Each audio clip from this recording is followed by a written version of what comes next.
Tout d'abord, bonjour à vous toutes et tous qui êtes derrière votre écran. Alors nous sommes, à l'heure où je vous parle, 141 personnes connectées. Bon, il faut savoir qu'il y a 200, un peu plus de 200 inscrits, à cette session. Donc, ça devrait encore augmenter un petit peu dans les minutes qui viennent. Et bienvenue sur ce cycle de webinaires que nous avons intitulé «Les biodéchets des collectivités, du tri à la source au rendu au sol».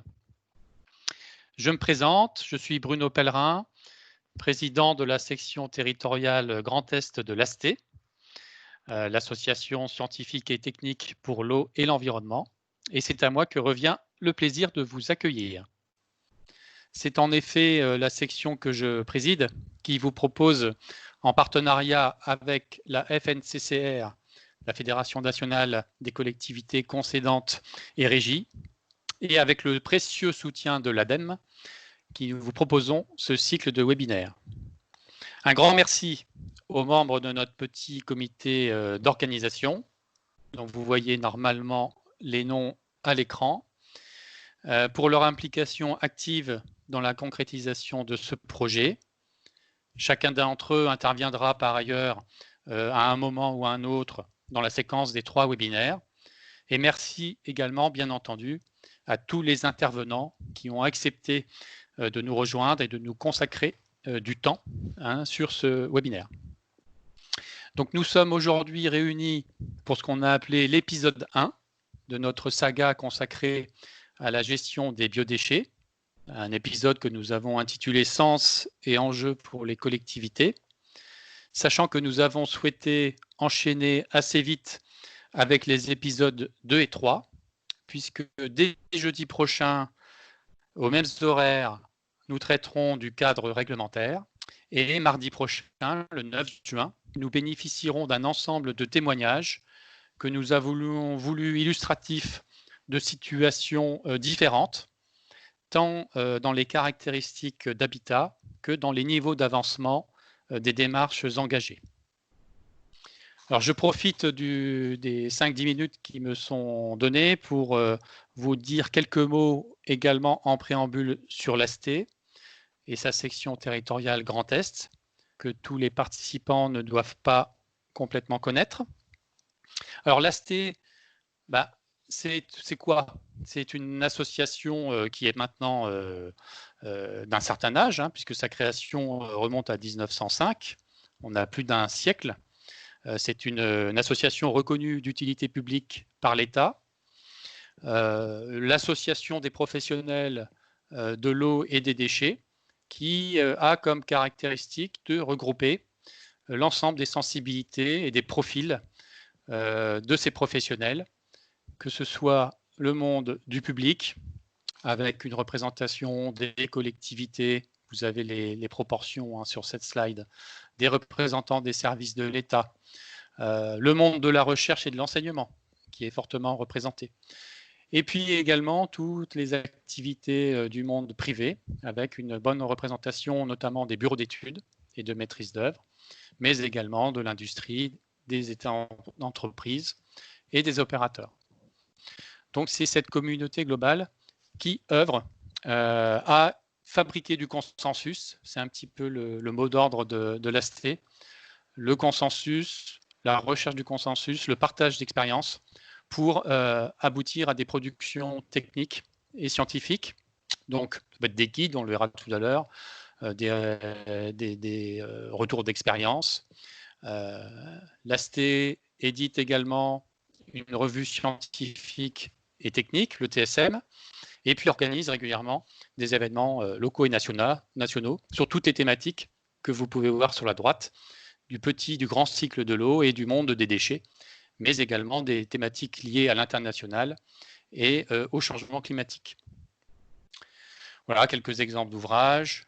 Vous avez des productions très récentes, mais il y en a une foultitude, donc c'est juste pour illustrer.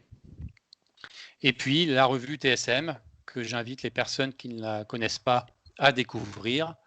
C'est une revue avec 10 numéros par an, qui croise les aspects scientifiques avec des articles issus de la recherche et également des actualités dans nos domaines de prédilection. Une petite séquence pub pour notre prochain rendez-vous national. Je vous l'ai dit, l'AST organise régulièrement des événements à portée nationale ou plus locale. Et puis tous les ans, un congrès. Donc cette année, c'est le 99e congrès de l'AST qui se déroulera à Lyon. Donc il a été reporté, bien évidemment, il était prévu en juin et il a été reporté du 14 au 16 septembre. À ce jour, il est confirmé. Il a un contenu qui est très intéressant. Vous voyez l'importance de ce congrès et des partenaires sur cette slide.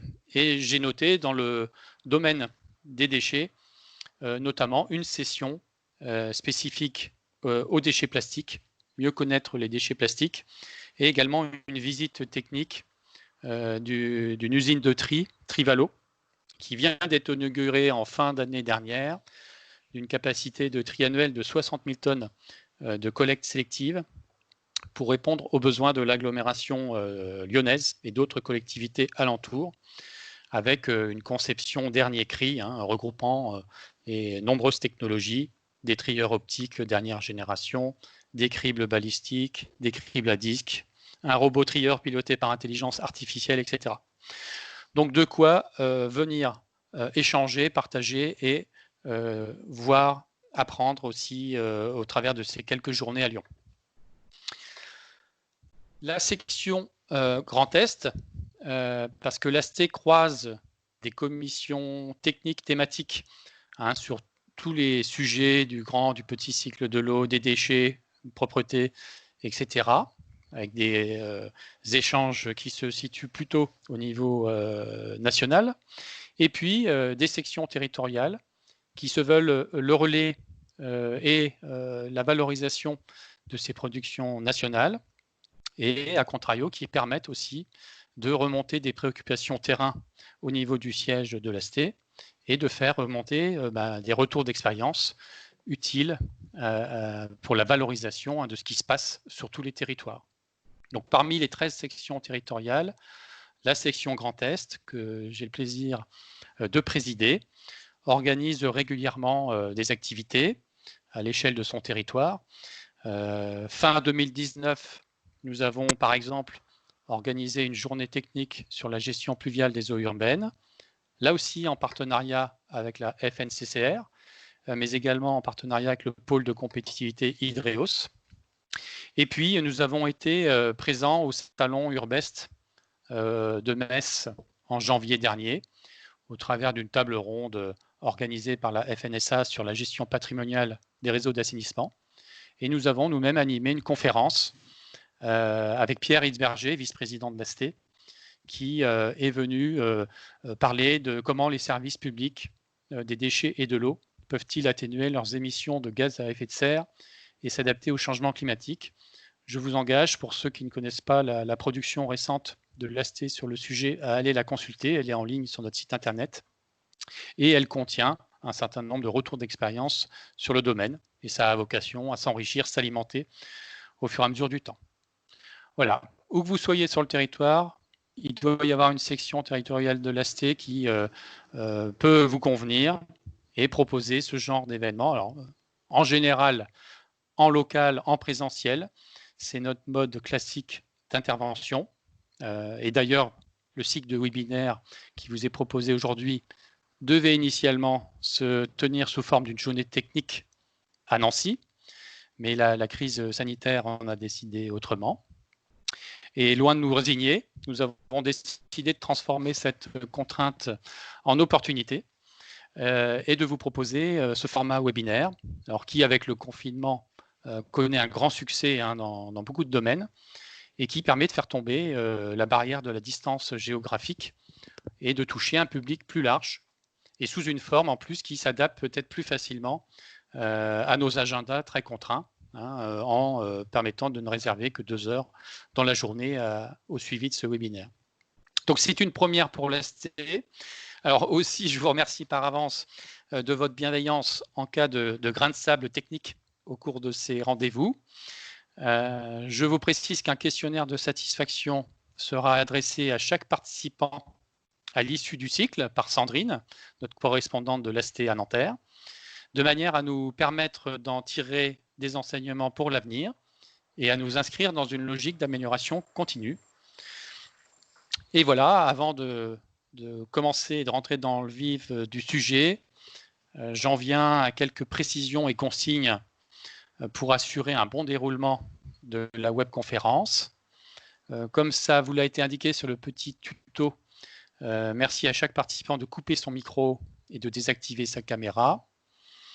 Vous avez la possibilité de réagir et de poser des questions, mais uniquement par le chat. Pour cela, inscrivez vos noms, prénoms, la structure que vous représentez et votre question dans le chat. Les questions seront traitées et regroupées par catégorie et posées à l'animateur, posées par l'animateur à l'intervenant après chacun des exposés. Alors attention, je vous précise qu'on pourra, pour des questions de timing, ne traiter que 2 questions, voire 3 questions maximum par intervenant. Donc ne soyez pas frustrés si votre question n'est pas posée explicitement. On est obligé de limiter le nombre de questions. Autre info, donc la webconférence est enregistrée et fera l'objet d'une valorisation ultérieure sous différentes formes, et notamment un article dans le TSM, la revue TSM, dont je vous parlais tout à l'heure. Et enfin, parce que la question, bien sûr, est posée à chaque fois, toutes les présentations seront communiquées aux participants à l'issue du cycle de webinaire. Voilà, nous allons maintenant entrer dans le vif du sujet et je passe immédiatement le témoin à notre animatrice du jour, Chloé Mahé. Bonjour à tous. Voilà, Chloé Mahé qui est ingénieure à l'ADEME à Angers, qui est spécialiste du sujet qui nous réunit, et c'est elle qui a la lourde tâche d'animer cette session et de lancer cette première séquence Sens et enjeux pour les collectivités. À toi, Chloé. Donc, bonjour à tous, merci Bruno pour cette introduction. Ne m'en voulez pas, mais il me revient le rôle du gardien du temps. Donc voilà, chaque animateur aura 20 minutes. Je vous prie de m'excuser par avance de limiter votre temps de parole. Donc voilà, je me présente pour ceux qui ne me connaissent pas. Et Bruno a fait l'introduction, mais voilà, je suis la référente collecte séparée des biodéchets pour l'ADEME. Donc du coup, les règles du jeu vous ont été précisées. Et donc, pour introduire cet premier séminaire, je voulais vous rappeler très succinctement ce contexte qui, au-delà des objectifs ambitieux d'un point de vue réglementaire, vous, en tant que collectivité, pouvez agir en proposant des dispositifs de tri à la source des déchets à vos administrés, qu'il s'agisse de collectes séparées, d'outils de gestion de proximité divers et variés. Toutes trouvent une adaptation à vos contraintes et contextes territoriaux. Ces solutions vous seront d'ailleurs précisées lors du 3e webinaire qui aura lieu le 9 juin. Et donc, avec l'ADEME, nous soutenons la généralisation du tri à la source des biodéchets, tant par un accompagnement technique que financier. Et donc, c'est la raison pour laquelle nous collaborons avec l'AST dans le cadre de ces webinaires. Donc, je vous propose un rapide tour de table de nos interventions d'aujourd'hui. Donc, Richard Marcelet, responsable du pôle développement durable de la DREAL de la région Grand Est. Si oui, Richard, bonjour. Vous pouvez faire un petit coucou. Donc, suivra une intervention de Michel Guilbault, donc chargé de mission à la région Grand Est. Oui, bonjour. Donc, Pierre-Robert Bouédec, animateur du pôle économie circulaire et référent biodéchets au sein de l'ADEME Grand Est. Bonjour à toutes et à tous.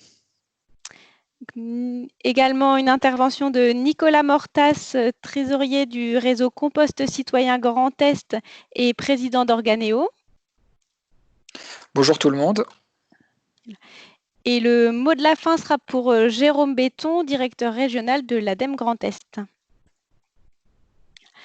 Et donc, pour compléter les propos de Bruno, donc lors de ce premier webinaire nommé Sens et enjeux du tri à la source des biodéchets pour les collectivités, nous aborderons les orientations nationales, les objectifs à l'échelle de la région Grand Est, l'approche économie circulaire appliquée aux biodéchets Et enfin, la gestion de proximité comme une solution complémentaire à la collecte séparée.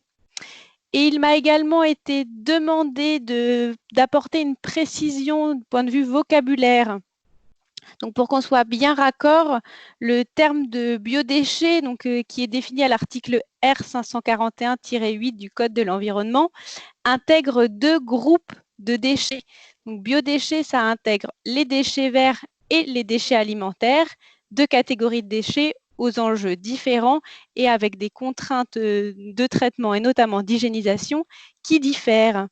Voilà pour cette rapide introduction. Nous avons pris un tout petit peu de retard.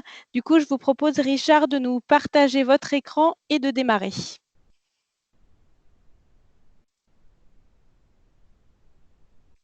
Alors, j'active mon micro, j'active ma caméra pour vous dire bonjour de visu, et puis je partage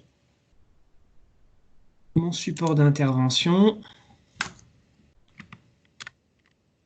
C'est parfait, c'est arrivé. C'est à vous. Eh bien, c'est parfait.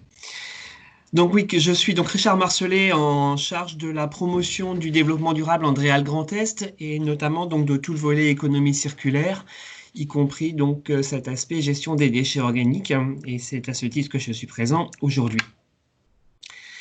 Mes premières diapos vont être là pour rappeler quelques grands principes, pour donner un peu du sens à tout ça. Dans un premier temps, rappeler que les biodéchets occupent à peu près un tiers des poubelles résiduelles des Français. Donc c'est quand même un enjeu assez conséquent. Dire que, un peu comme l'énergie, vous savez, le meilleur déchet, en fait, c'est celui que l'on ne produit pas. Voilà. Je pense que c'est quelque chose qu'il faut qu'on garde à l'esprit. Et derrière ce grand principe, il y a la lutte contre toutes les pertes et contre le gaspillage alimentaire, qui n'est pas qu'une affaire de consommateurs. C'est une affaire de chacun, de tous. Le petit dessin que vous trouvez à droite, vous voyez à droite, qui est extrait d'une étude ADEME, illustre bien qu'en fait, cette lutte contre le gaspillage et les pertes, c'est aussi l'affaire des producteurs, des distributeurs et des transformateurs. Le deuxième grand principe est de dire que ce qui ne peut être évité doit être valorisé. Derrière le terme valorisation, on peut mettre plein de choses et on verra un petit peu plus tard les différentes formes de valorisation et celles qui doivent être préférées, sachant que l'idée, c'est que cette valorisation, elle doit être simple et bénéfique pour notre environnement, le plus bénéfique possible pour notre environnement. Et le troisième grand principe, c'est de donner à chacun le moyen d'agir en faveur de la gestion de ces biodéchets. Voilà les 3 grands principes. Je voulais entamer dans cette valorisation des biodéchets par un grand principe qui est le retour ou rendu au sol. Ça permet d'introduire des grands sujets sur lesquels on reviendra lors des différentes présentations du jour et puis des webinaires à venir, à la fois la gestion via une mise en décharge et une incinération et puis d'autres formes de valorisation.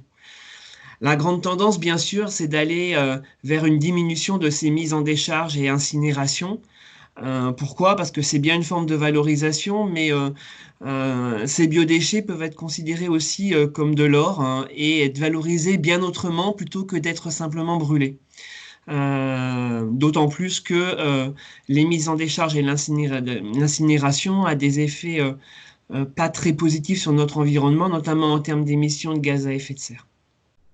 Donc on va plutôt inciter à chercher une valorisation organique. Donc via le compostage, l'épandage, la méthanisation. L'idée étant d'enrichir les sols de façon naturelle et d'utiliser le moins possible d'engrais de synthèse. Toutefois, il est important de garder à l'esprit qu'il faut veiller à la qualité des composts et des digestats qui sont retournés au sol. Donc voilà, grande orientation. Réduire tout ce qui est mise en décharge et incinération et favoriser une valorisation organique et un retour au sol direct. Rappelez que tous ces grands objectifs s'inscrivent dans des engagements nationaux, mais aussi dans des engagements internationaux vers l'agenda 2030, qui est un engagement international dans le cadre de l'ONU. La France s'est engagée à travers 17 objectifs de développement durable que vous retrouvez à l'écran, et à décliner ces 17 objectifs dans une feuille de route de la France pour l'agenda 2030. Je vous laisse aller vers le site internet www.agenda2030.fr pour avoir plus d'informations sur le sujet. Mais la gestion des biodéchets répond bien à ces objectifs de développement durable, notamment celui, le 11, sur la ville et la communauté durable. Les diapos suivantes vont rappeler les grands engagements nationaux à ce sujet, montrer un petit peu quelles ont été l'évolution au cours des dernières années. Avant 2000, cette première diapo porte sur les engagements précédents 2018, avec une obligation de trier et de valoriser les biodéchets. Vous voyez, en 2012, c'était une obligation pour les professionnels qui produisaient plus de 120 tonnes de déchets ou 1500 litres d'huile alimentaire usagée. Et au fur et à mesure du temps, ces seuils ont été abaissés. Vous voyez, 1er janvier 2016, même catégorie de personnes, d'acteurs, pardon, mais pour des productions de plus de 10 tonnes et de plus de 60 litres d'huile. Vous voyez donc une forte réduction en 4 années. Et puis, en 2015, en été 2015, la LTECV, Loi pour la transition énergétique et une croissance verte, a introduit la généralisation du tri à la source à l'horizon 2025. L'idée étant qu'en 2025, différentes possibilités de valorisation devront être proposées aux particuliers. Voilà, c'était un tournant majeur. Une autre échéance importante, c'est avril 2018, avec la feuille de route économie circulaire. C'est une démarche qui a été menée au niveau national, pas portée par l'État, mais bien avec de nombreux acteurs et d'horizons différents, pour se construire ensemble une feuille de route pour aller vers cette économie circulaire qui donne plus de place à tout ce qui est recyclage, réutilisation, réparation. Et dans cette feuille de route, il y avait un volet agricole qui correspondait aux engagements pris lors des États généraux de l'alimentation. Dans cette feuille de route, on retrouve notamment, et elle initie notamment, un pacte de confiance pour définir les conditions de valorisation des matières et des déchets organiques sur les sols agricoles. En effet, on a géré, lorsqu'on parle de retour au sol ou de rendu au sol, on a géré le fait que ce que l'on retourne au sol peut avoir un effet bénéfique pour la nature, pour les plantes, mais il faut être vigilant au risque de pollution lié à des contaminants. Et puis le troisième élément important qui traduit les engagements nationaux, c'est la loi anti-gaspillage pour une économie circulaire qui a été adoptée au début 2020 et qui prévoit donc à l'horizon juillet 2021 une révision du référentiel de l'usage des boues et des composts des digestats, donc pour répondre à l'enjeu de la diapositive précédente. Une autre obligation à l'horizon de janvier 2023, une obligation du tri à la source et une valorisation biologique ou collecte sélective, pour les producteurs de plus de 5 tonnes de biodéchets. Donc on abaisse encore le seuil et on arrive à janvier 2024 où il n'y aura plus du tout de seuil, c'est-à-dire que la même obligation devra s'appliquer à tous les producteurs, détenteurs, générateurs de biodéchets, quels qu'ils soient. J'en profite également pour rappeler que l'interdiction de brûler à l'air libre les biodéchets issus des parcs et jardins, avec quelques dérogations possibles, bien entendu. Voilà au niveau national un peu les grandes orientations et les grands principes. Et tout ça se décline au niveau local dans des stratégies régionales. Je voudrais en citer deux. Tout d'abord, le plan régional de prévention de gestion des déchets dont on va parler un peu plus tard, qui a pour objectif bien sûr d'inviter à moins produire de déchets, et puis ensuite ce que l'on produit, mieux les gérer et mieux les valoriser. Et un deuxième schéma qui est le schéma régional biomasse qui est en cours d'élaboration, qui vise lui à plutôt valoriser sous la forme d'énergie les déchets qu'on sera obligé de produire, en gérant notamment tout ce qui est conflit d'usage. Voilà ce que je pouvais dire en introduction sur les grandes orientations nationales et comment elles seront déclinées au niveau local. Je ne sais pas, côté timing. On est très très bien. Du coup, on va avoir le temps de prendre des questions. Du coup, on va peut-être laisser un une minute aux participants pour réagir, parce que je n'en ai Ouais. pas encore reçu. Ce que je peux peut-être dire en conclusion quand même, c'est que tous les grands principes que je viens d'afficher, j'aurais pu également parler d'un volet, plus financier avec, vous savez, les évolutions de la taxe générale pour les activités polluantes qui a augmenté les taxes sur tout ce qui est incinération et mise en décharge pour que ces modes soient soient moins intéressants. Euh, j'ai envie de dire que tous ces grands principes et toutes ces orientations, elles datent de la période pré-Covid que l'on a vécue. Je suis convaincu que des choses vont rester et être amplifiées. Je ne peux pas vous en dire plus. Je ne sais pas quelles seront les évolutions, les axes qui seront peut-être accélérés. Donc je vous invite vraiment à surveiller tout ça dans les prochains mois, selon les grandes orientations nationales qui seront lancées. Voilà, donc vraiment, j'attire votre attention là-dessus. Okay. Je vous remercie. Je vais vous poser une question. Je vais répondre quand même à une très rapidement sur pourquoi retenir la date de 2025 alors que la directive européenne impose une généralisation du tri à la source des biodéchets au 31 décembre 2023. Donc, l'échéance prévue par la LTECV devient caduque et donc c'est bien à l'échelle de la France une échéance de généralisation du tri à la source des biodéchets imposée à tous au 31 décembre 2023 qui s'applique. Voilà, donc ça c'était pour une des questions. Et donc, Richard, je vais vous en adresser une autre. Je vous demande un petit instant. Oui, en espérant que je puisse y répondre. Donc, le rapport produit par Alain Marois a été enterré après la crise du Covid et la démonstration. Vous avez été coupé, j'ai pas entendu. Je recommence. Question d'Emmanuel Adler de RISPO. Donc, le rapport produit par Alain Marois est-il enterré après la crise du Covid et notamment avec la question des mélanges? Alors, ça va être difficile pour moi de vous répondre de manière certaine. Ce que je sais, c'est qu'il y a en effet des réflexions qui sont engagées sur ces référentiels pour tout ce qui est qualité des composts, des digestats, de tout ce qui retourne au sol. Et cet objectif-là de travailler sur la qualité de ces matériaux qui retournent au sol n'est pas du tout enterré. Bien au contraire, c'est un vrai enjeu pour les années à venir. Donc, je crois que lors de prochain séminaire, ça doit être le deuxième, il y aura plus d'éléments sur le sujet et des échanges sur le sujet avec des spécialistes. Mais à ma connaissance, non, ce rapport n'est pas du tout enterré. Donc, voilà, on apportera des éléments dans le Je crois que c'est lors du deuxième webinaire, il me semble. Hein. Tout à fait.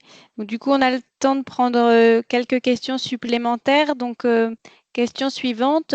Comment va se décliner concrètement les dispositions biodéchets de la loi anti-gaspillage et économie circulaire en lien avec la directive européenne sur les déchets? Alors, il y aura des dispositifs qui seront mis en place au niveau national. Et puis, j'ai envie de dire que pour moi, l'essentiel de la mise en œuvre de tout ça doit se faire au niveau local, dans le cadre de la stratégie régionale qui est adoptée ou de celle qui le sera. C'est difficile tous ces politiques de gestion des déchets, elles relèvent avant tout de politiques très locales, avec des grandes orientations nationales, des aides au niveau national qui sont délivrées par l'État, bien sûr, mais pas que l'État. Vous avez les acteurs comme les régions et plein d'autres acteurs qui accordent beaucoup d'aides sur le sujet et qui vont accompagner, bien sûr, la réalisation de ces grands objectifs. Voilà. Ma réponse a peut-être été très générale, mais je ne peux pas vous en dire plus.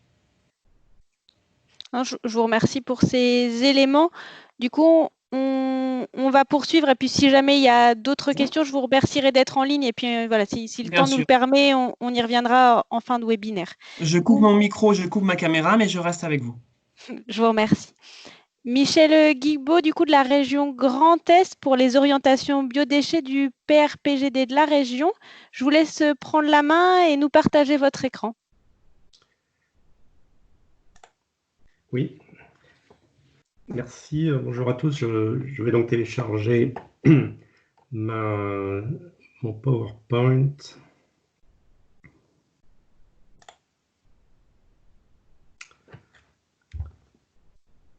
J'en profite pour me présenter. Je suis chargé de mission économie circulaire à la région Grand Est. Et je vais vous faire un petit panorama des biodéchets en région Grand Est, ainsi qu'un point sur la planification régionale, c'est-à-dire le PRPGD. Alors, c'est la loi NOTRe qui a transféré aux régions la compétence pour l'élaboration et le suivi du plan régional de prévention et de gestion des déchets, le PRPGD. Et celui-ci donc a fait l'objet d'une large concertation, à l'issue de laquelle il a été approuvé le 17 octobre 2019. Et puis, comme le veut la réglementation, il a été intégré dans le SRADET, qui lui a été approuvé le 24 janvier 2020, donc au début de l'année. On retrouve ainsi le PRPGD dans deux objectifs du SRADET. L'objectif 16, déployer l'économie circulaire et responsable dans notre développement. Et l'objectif 17, réduire, valoriser et traiter nos déchets. Les principales, alors ce sont les objectifs de la loi pour la transition énergétique et la croissance verte qui ont encadré la prospective du plan à l'horizon de 6 et 12 ans, c'est-à-dire 2025 et 2031, avec le principal objectif qui nous concerne aujourd'hui, c'était le tri à la source de tous les biodéchets d'ici 2025, et donc je rectifie, comme le disait Chloé May, d'ici 2024 désormais, sachant que cet objectif contribue à la réalisation de deux autres objectifs. L'un qui est d'augmenter la valorisation matière et organique des déchets à hauteur de 55% en 2025 et 65% en 2020, 65% d'ici 2025. Et l'autre objectif auquel il contribue, c'est la réduction du stockage des déchets non dangereux en installation de stockage de 50% en 2025.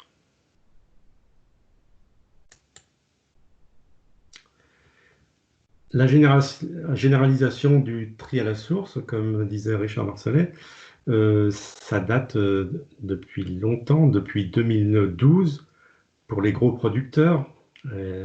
Et donc, dès 2016, le seuil au-delà duquel les gros producteurs devaient trier et valoriser leurs déchets organiques a été abaissé à 10 tonnes par an. Et puis là, comme vous venez de l'entendre, il sera abaissé prochainement à 5 tonnes par an.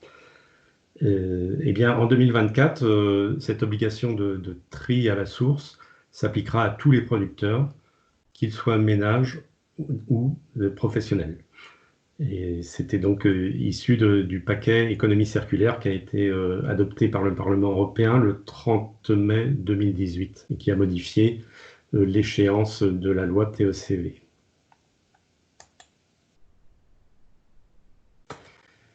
Alors le plan le PRPGD contient bien entendu un volet sur la prévention des biodéchets, puisque la prévention vient avant les autres, les traitements, et on considère donc qu'il y a une complémentarité à faire jouer entre la réduction, la gestion de proximité et la collecte des biodéchets, avec pour objectif de détourner environ 15% des OMR d'ici 2024, ce qui devrait faire à peu près 185 000 tonnes. Donc là, sur la diapo, vous avez un petit zoom sur les biodéchets qui vous montre que l'objectif de réduction des déchets, c'est essentiellement au travers de la lutte contre le gaspillage alimentaire, que l'on envisage une réduction de 50% de ce gaspillage d'ici 2025, soit 81 000 tonnes de moins. Et puis, la gestion de proximité donc, se traduirait par du compostage de proximité pour 72 000 tonnes de biodéchets d'ici 2023. Et pour ce qui est des déchets verts, donc là, le PRPGD préconise plutôt un maintien, une stabilisation de la production et de la collecte de déchets verts, en repensant la production et l'usage des déchets verts, par exemple en faisant la promotion du jardinage au naturel ou alors en développant la gestion différenciée des espaces verts. Alors, dans le PRPGD, donc on a regardé les différents flux de biodéchets et de déchets, même de déchets organiques. Donc, vous avez sur cette diapo le gisement collecté le gisement de déchets ménagers et assimilés, évalué à 687 000 tonnes en 2015. Les déchets de restauration, 148 000 tonnes. Les déchets des entreprises industrielles ou artisanales, ainsi que leurs déchets verts, 474 000 tonnes. Et puis, à côté de cela, vous avez les boues urbaines, 102 000 tonnes, et les boues industrielles, 850 000 tonnes en matière sèche. Sachant que les boues ne sont pas des biodéchets, comme on l'a dit tout à l'heure, hein. Seuls les déchets verts et les déchets alimentaires rentrent dans la catégorie des biodéchets. Donc, au total, ça fait 1,3 million de tonnes de biodéchets dans le Grand Est en 2015. On a regardé également quels étaient les modes de gestion des biodéchets ménagers et assimilés. Donc, comment se répartissent ces 687 000 tonnes qui avaient été estimées. Alors, vous voyez en vert que ce sont les déchets verts, comme leur nom l'indique. Ceux-ci sont essentiellement collectés en déchetterie, mais également sur des plateformes d'apport volontaire. Et puis, il y en a une fraction aussi qui fait l'objet déjà en 2015 de gestion de proximité, donc de compostage en général, compostage domestique. En revanche, pour ce qui est des biodéchets alimentaires, qu'on peut appeler aussi les déchets de cuisine et de table, ils figurent en orange. On les retrouve essentiellement dans les OMR, donc ordures résiduelles, aux côtés de produits alimentaires non consommés. Mais en 2015, on avait également une collecte qui existait de ces biodéchets en porte-à-porte, qui représentait environ 45 000 tonnes en 2015.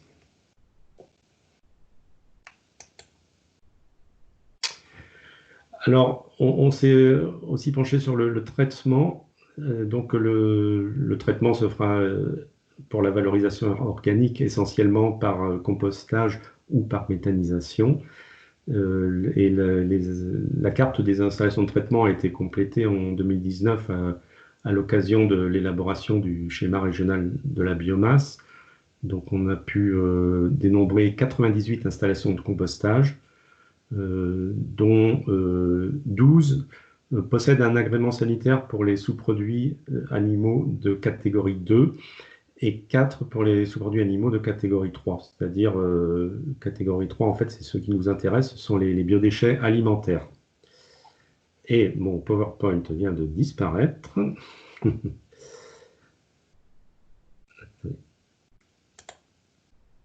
Je vais essayer de le remettre.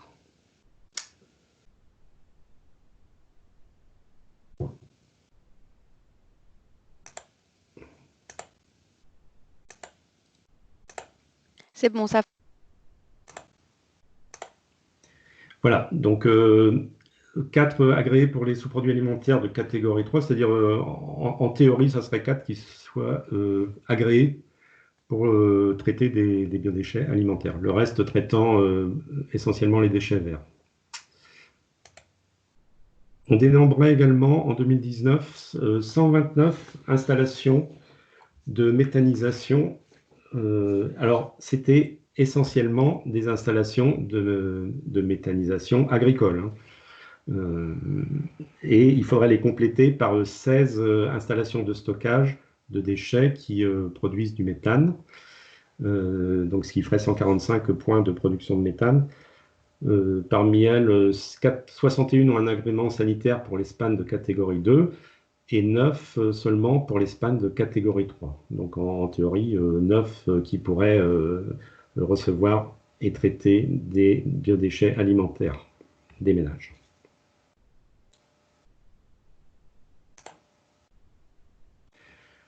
Le PRPGD du Grand Est a donné quelques recommandations pour la gestion des biodéchets et la prévention. Donc, la première, c'est de développer un compostage de proximité et de qualité qui soit encadré par un réseau. La seconde, c'est une hypothèse qui a été faite de gestion en fonction de l'habitat, qui a permis de quantifier les flux de biodéchets que l'on pouvait espérer.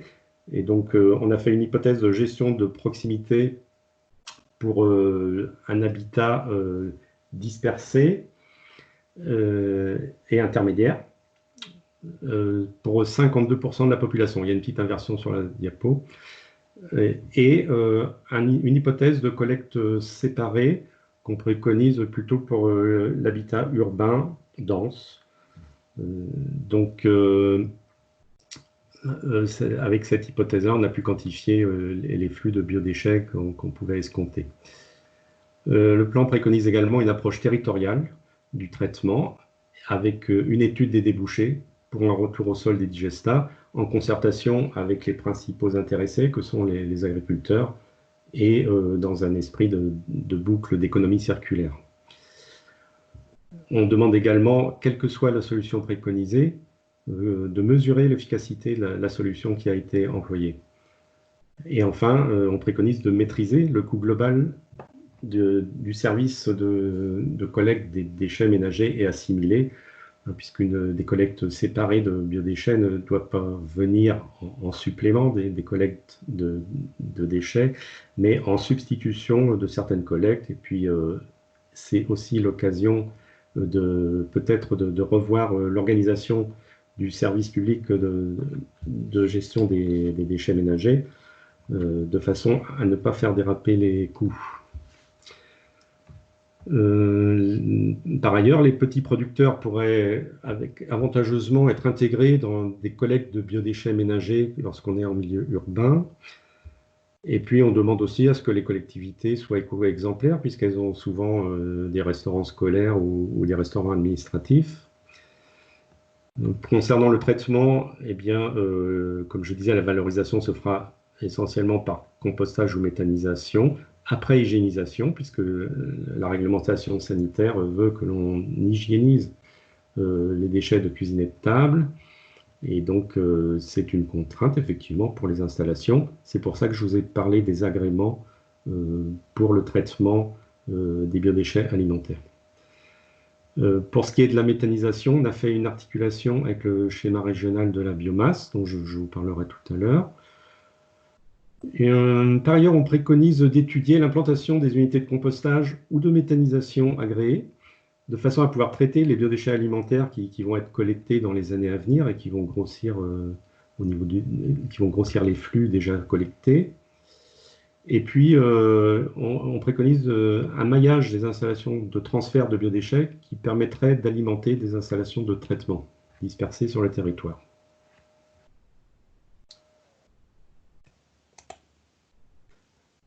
Alors, l'articulation avec le schéma régional de la biomasse, c'est un schéma qui est encore en cours d'élaboration, mais on retrouve une articulation dans son orientation 2, qui est une orientation de son plan d'action, qui est d'améliorer la mobilisation des biodéchets, puisque en 2015, comme vous avez vu, il n'y en avait pas beaucoup de collectés.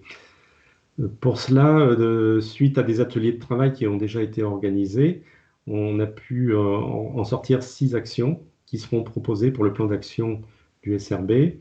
La première, c'est de favoriser les échanges entre les producteurs de biodéchets et les organismes de collecte, de façon à ce que les uns connaissent les exigences ou les contraintes des autres.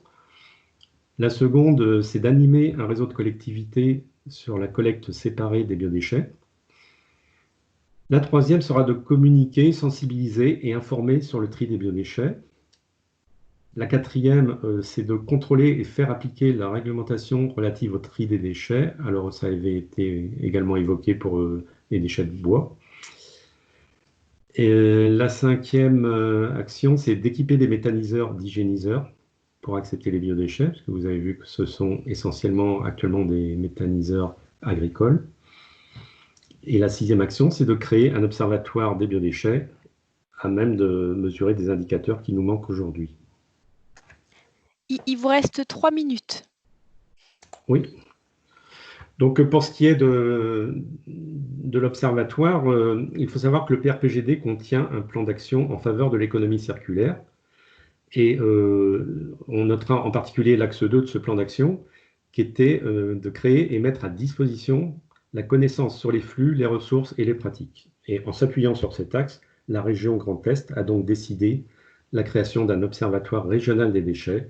L'appel d'offres est d'ailleurs en cours actuellement. Cet observatoire sera à même de mesurer les indicateurs des biodéchets qu'on y a inclus.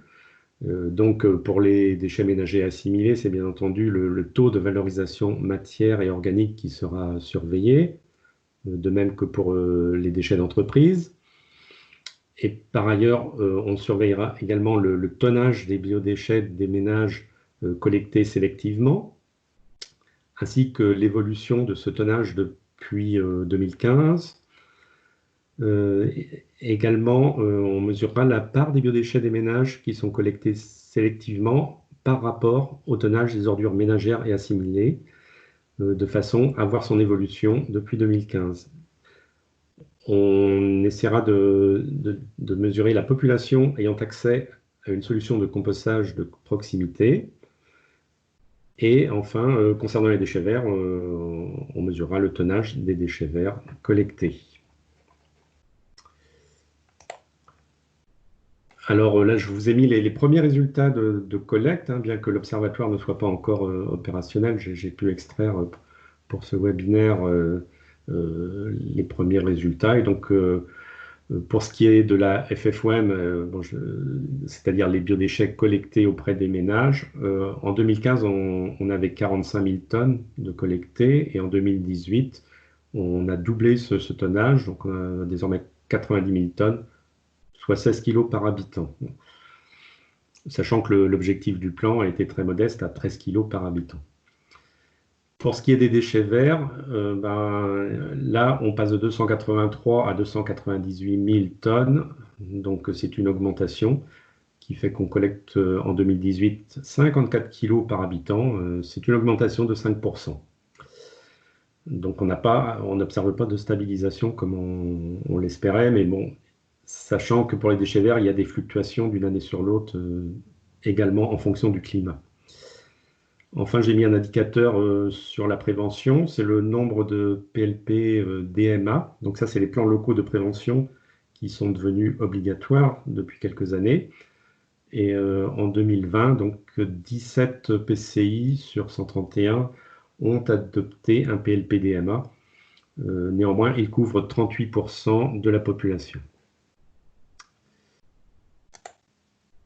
Alors, le PRAEC, ce plan d'action pour l'économie circulaire, a un autre axe qui est intéressant à voir, c'est l'axe 1, mettre en place une animation du territoire pour développer l'économie circulaire. Et donc cet axe s'est traduit par la création d'une communauté des collectivités engagées dans l'économie circulaire. Et donc c'est une action qui s'inscrit dans le cadre du programme Climaction, qui est financé par l'ADEME et la région Grand Est.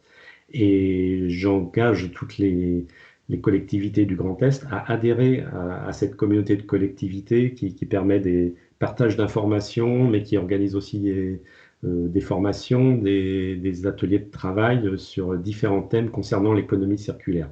Et je vous ai mis un lien vers Collectif Grand Est. Je vous ai également mis un lien vers le PRPGD de la région Grand Est sur cette diapo.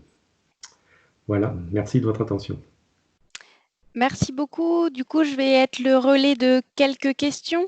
Donc, les premières, voilà, qui sont aussi un petit peu réglementaires, mais du coup, provenant de l'INSA de Lyon. Donc, comment sera-t-il imposé aux citoyens de réaliser le tri à la source des biodéchets? Et qui va contrôler que les professionnels, en tout cas producteurs, gros producteurs de biodéchets, utiliseront bien une filière de gestion séparée des biodéchets?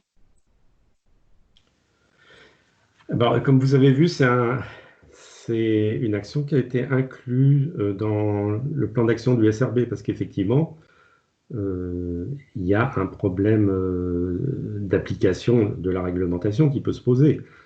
Bon, le plan n'impose rien parce que le plan, il donne des préconisations, il donne des objectifs. Mais effectivement, s'agissant d'un objectif réglementaire, il est envisagé, avec l'aide par exemple de l'ADREAL, qu'il y ait quelques contrôles d'effectuer pour vérifier que le tri à la source existe bien et qu'il débouche bien sur une valorisation des biodéchets. Je vous remercie. Du coup, on a le temps pour 2 questions supplémentaires.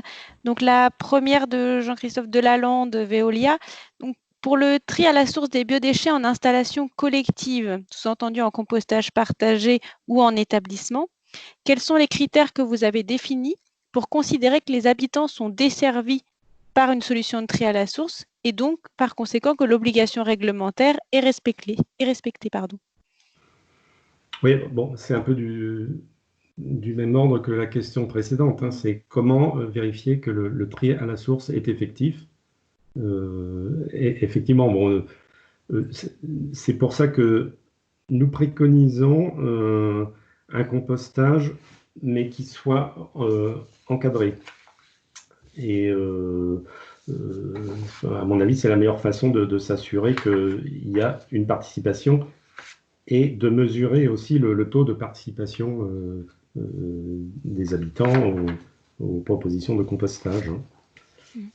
Donc, si je peux juste compléter votre expression sur cette question, voilà, à l'ADEME, on considère que c'est la population qui est desservie par les sites qui est à prendre en compte et non la population participante. Et donc, il y aura une note de l'ADEME qui sera fournie à ce sujet. Et par ailleurs, dans l'attente d'un arrêté ministériel qui doit définir à partir de quand est-ce qu'on considère qu'un territoire a généralisé le tri à la source des biodéchets. Et enfin, dernière question de Laetitia Aubeu, GRDF. Donc, sur un ratio moyen, l'ADEME préconise, a fait le constat que en moyenne, les collectes séparées des biodéchets avaient des performances de 40 à 50 kg par habitant desservi.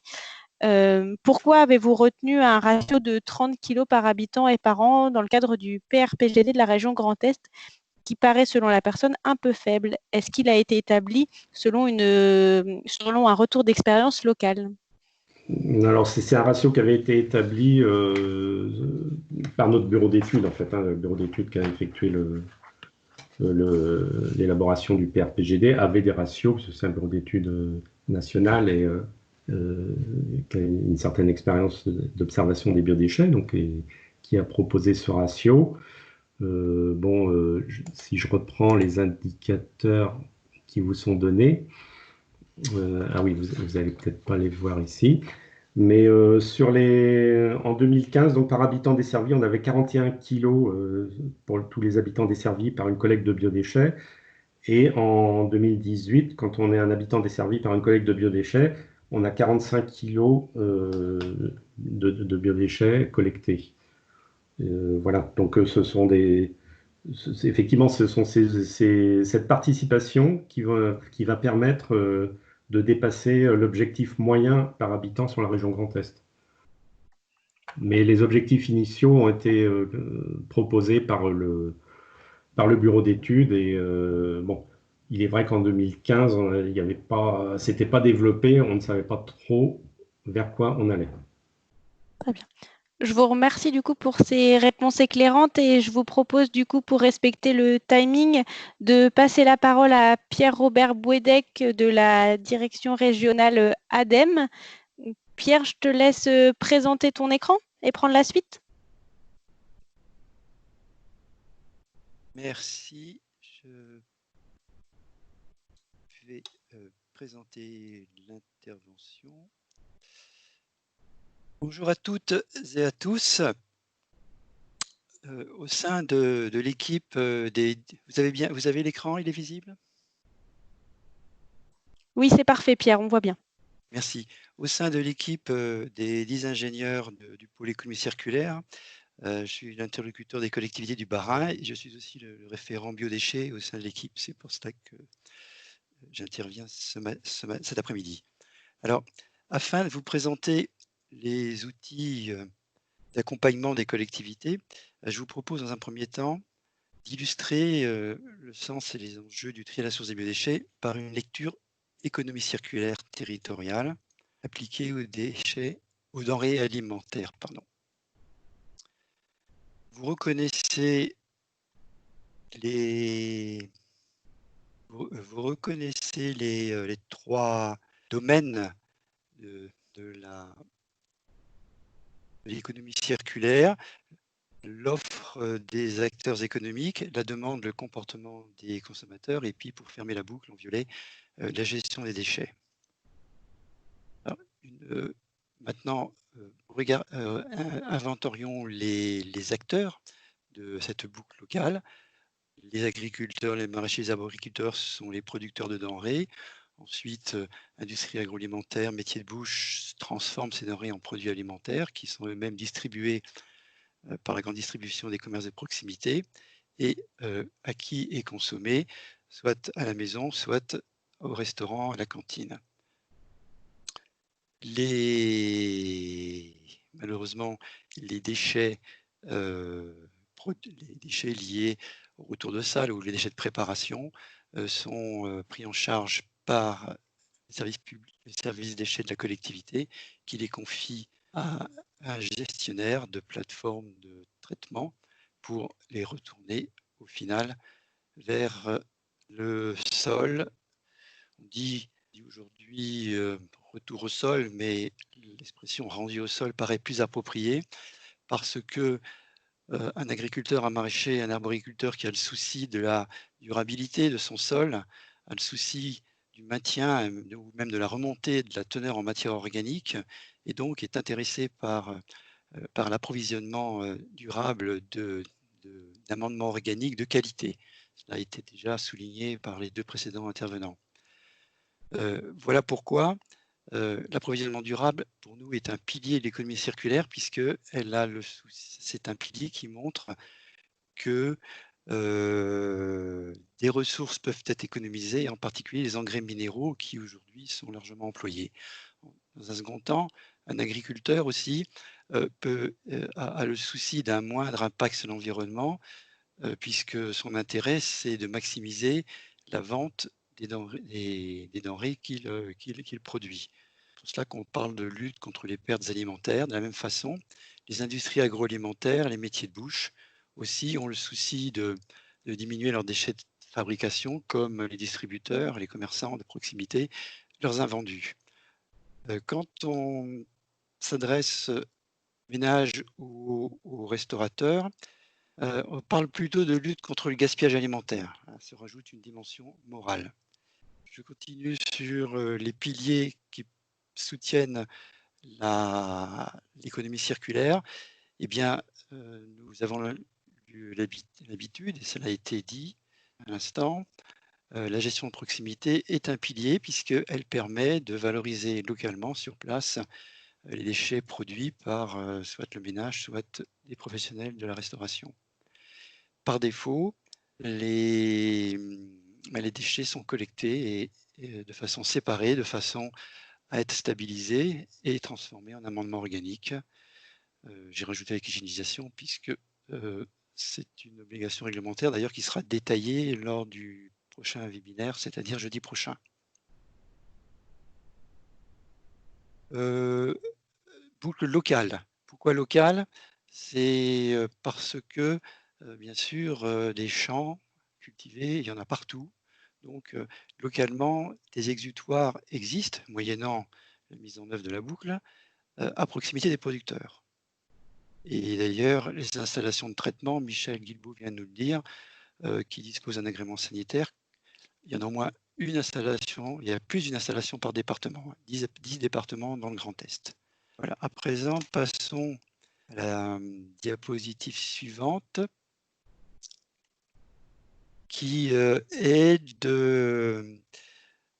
qui consiste à positionner le service public au sein de cette poule locale d'économie circulaire. Bon, c'est un tableau assez chargé. Vous reconnaissez les deux flux hein, dont la définition a été rappelée, celle des produits alimentaires et celle des végétaux, qui deviennent biodéchets et ensuite amendements organiques. L'intérêt de ce graphique, je vois, c'est bien de distinguer des niveaux de gestion au sens de la hiérarchie européenne, que sont l'évitement, lutte contre les pertes et gaspillages alimentaires, ça a été dit, mais le jardinage naturel et la prévention qualitative, c'est le propre des déchets des végétaux. Deuxième niveau de gestion qui est lié avec la collecte du service public sous la notion de trait à la source, ça a été dit déjà 2 fois au moins. La gestion de proximité, elle sera développée tout à l'heure par Nicolas Mortas. Mais je rajouterai quand même, je tiens à le dire, l'intérêt de la gestion de proximité aussi, c'est de mêler les deux flux en assurant un compostage de la fraction organique que forment les déchets de cuisine et de table, facilement fermentescibles, et la fraction ligneuse des déchets verts qui, elle, sert de support structurant. C'est un élément important. Ensuite, les déchets sont collectés et traités. C'est la partie gestion, alors que je vous ai mis le petit bandeau en bleu en haut qui distingue la partie programme de prévention. Alors, le graphique ne décrit que pas cela. Il donne aussi à droite des intervenants, des partenaires, des relais de terrain, en plus de ceux qui ont été pointés tout à l'heure, notamment les jardiniers, sur lesquels les collectivités peuvent s'appuyer, les associations de jardiniers localement, pour favoriser les démarches des voisins, développer l'adhésion de leur association par la promotion du jardinage naturel et la prévention qualitative. De la même façon, les jardiniers aussi interviennent sur les pratiques de compostage. Mais d'autres relais de terrain aussi peuvent être mobilisés, notamment en habitat plus urbanisé, dans les copropriétés, dans l'habitat social, avec l'appui des syndics de copropriété ou des bailleurs sociaux. Et puis, encore un autre exemple d'intervenants de relais de terrain, c'est sur les marchés publics, sur la place publique, eh bien, les receveurs placiers, c'est-à-dire ceux qui placent les commerçants, eh bien, ont un rôle de sensibilisation et de mobilisation des commerçants pour qu'en fin de marché, les produits alimentaires invendus et qu'ils ne souhaitent pas reprendre soient déposés dans des conteneurs, enfin soient pris en charge. Voilà, je vous propose la vue suivante qui, elle, vise à essayer de qualifier les performances des collectivités du Grand Est. En 2016, 101 collectivités avaient renseigné leur matrice des coûts, et donc chacun des losanges représente une collectivité. Le graphique, je le tiens de mon collègue Julien Ruaro, qui a fait établir le référentiel 2016. D'ailleurs, sans penser que le référentiel 2017 sera bientôt en ligne sur le site adem.grandest.fr. Et quand on examine ce graphique, en ordonnée est présenté le coût aidé, avec, je viens de faire apparaître une barre noire qui donne le coût moyen des 101 collectivités, 88 € hors taxe par habitant, tout flux. De la même façon, en abscisse, est représenté le ratio de collecte des ordures ménagères en kilos par habitant, avec une moyenne observée en 2016 de environ 220, un peu plus de 220 kilos par habitant et par an. Voilà, ça c'est pour caler, positionner les unes et les autres. Ce qui est très intéressant dans ce graphique, c'est qu'on s'aperçoit que deux groupes se distinguent. Les losanges en vert représentant les collectivités adhérentes du CIDEM qui ont qui sont collectés en multiflux. Et puis, en dessous de la barre noire ici, les collectivités qui ont mis en œuvre la tarification incitative et dont on voit aussi que cette démarche, complétée par des actions de prévention, permet de diminuer de façon significative et puis de façon groupée aussi la quantité d'ordures ménagères et de fait à faciliter la séparation des emballages ménagers, bien sûr, mais aussi probablement, certainement même de la matière organique. C'est surtout le cas, par exemple, de la dizaine de collectivités sur les 25 qui sont représentées, qui ont mis en place une collecte séparée. De ce graphique, on peut aussi extraire une autre information. Ce sont les collectivités qui ne sont pas à la tarification incitative, mais qui ont mis en place une collecte séparée biodéchets. Elles sont 7, enfin elles étaient 7 en 2016. Une qui tire son épingle du jeu en termes de performance, et puis les 6 autres qui, elles, sont beaucoup plus dispersées. Alors pour expliquer cette dispersion, eh bien, il faut invoquer le fait que la collecte séparée n'a pas été mise en œuvre sur l'ensemble du territoire, que les professionnels sont collectés ou ne sont pas collectés par le service public. C'est aussi lié certainement à l'habitat. Enfin, il y a plusieurs facteurs qui expliquent la dispersion des performances. J'avais oublié quand même un critère important. J'allais oublier un critère important, c'est que parmi les 7, on trouve plusieurs stratégies de collecte, notamment des collectes de la fraction fermentescible des ordures ménagères, les déchets de cuisine et de table ou les déchets alimentaires, mêlés à la collecte des déchets verts. C'est le cas le plus à droite des deux étoiles. Donc, ce graphique pardon, montre la diversité des situations et surtout l'effet des stratégies. Donc, en termes de pistes d'optimisation, à notre sens, les actions de prévention et de gestion des déchets, c'est un levier puissant et qui a été largement utilisé par les démarches de mise en œuvre de tarification, d'instauration de la tarification incitative. Bien sûr que la collecte des ordures ménagères en C05 permet de diminuer le coût. Et puis, un autre critère aussi qui est à étudier, c'est la prise en charge ou non des professionnels assimilés dans le service public. Alors, je vous ai mis de façon subliminaire, ça a été évoqué par Richard tout à l'heure, c'est la trajectoire de la TGAP qui donnera son plein effet en 2025, donc en 2023 déjà, la TGAP aura été augmentée de façon significative, donc il est quand même important pour maîtriser les coûts de prendre en compte les démarches de tri à la source des biodéchets. Je passe à la diapositive suivante, qui, elle, décrit rapidement les accompagnements techniques qui sont apportés aux collectivités, notamment en termes de sensibilisation des élus. Le réseau Compost Plus qui a des adhérents en Grand Est propose des journées techniques à son réseau. De la même façon, nous, à l'ADEME, nous pouvons proposer aux collectivités qui le souhaitent une intervention de 2 heures par un bureau d'études qui présentera aux élus de la collectivité, un syndicat de collectivité ou bien au comité directeur d'une collectivité, des arguments qui sont destinés à mobiliser et à faire prendre une décision. De la même façon, des formations sont proposées par le CNFPT, vous le connaissez, mais aussi par le FNCCR, mais aussi, et là Nicolas Mortas en parlera, par le réseau Compost Citoyen, notamment Grand Est. Des accompagnements aussi sont apportés. Dans notre équipe, 5 ingénieurs sont les contacts des collectivités territoriales, donc nous pouvons nous mettre à vos dispositions pour vous accompagner. Et puis, Réseau Compost Citoyen aussi développe depuis cette année un accompagnement qui vous sera présenté tout de suite. Et là, j'ai donné des liens en termes de vébographie sur Compost Plus, sur les activités Compost Plus, sur Réseau Compost Citoyen, que ce soit national ou Grand Est, mais aussi les activateurs. Enfin, c'était un site satellite. Et puis aussi des éléments de la vébographie de l'ADEME. Je vous rappelle Optiged, qui est une base de données qui capitalise des retours d'expérience, qui donne des boîtes à outils, aussi bien sur la gestion de proximité que sur le tri à la source. Et puis deux documents intéressants à mon sens.